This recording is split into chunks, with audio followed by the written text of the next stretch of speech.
What's the love language of the partner of a hedge witch? Interesting question, I'm going to tell you. So I'm Lara Croft, I'm a hedge witch. I'm originally from Manningtree, which is home of the only witchfinder general in history, so I consider it the Salem of England. Follow me for well-researched witchy tips. I like to deep dive into the real traditional meanings of herbs, plants and flowers, their traditional folklore and the reasons why we use them in spiritual practices and in spells. I call this pharmakeia, but you might know it as herbology. Think of me as your resident TikTok herbology professor. Now back to what we were saying, love languages.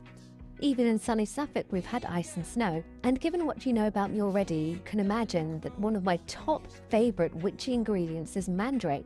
They have a rich witchy folklore, and the roots are used in love and abundance spells amongst other things. Mandrake root is really expensive, and you can't import live plants into the UK, so I took matters into my own hands last year and decided to grow my own. I couldn't find anyone in the UK that actually grew these plants, so I figured I'd be the only mandrake grower in the UK.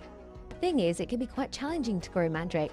I did some research and realised that they need a fairly long period of cold before they can germinate and grow. We have quite mild winters in Suffolk usually, so to give them an artificial winter, I pop them in the fridge and sometimes in the freezer around September time, and they've been there since.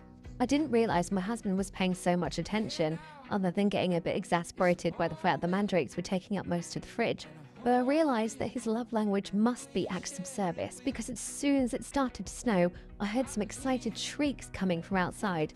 I went to go and investigate, and he'd taken my mandrakes out of the freezer and popped them outside so that they could have an authentic winter experience. So fellow witches, I'd like to hear, what are your partner's love languages and why?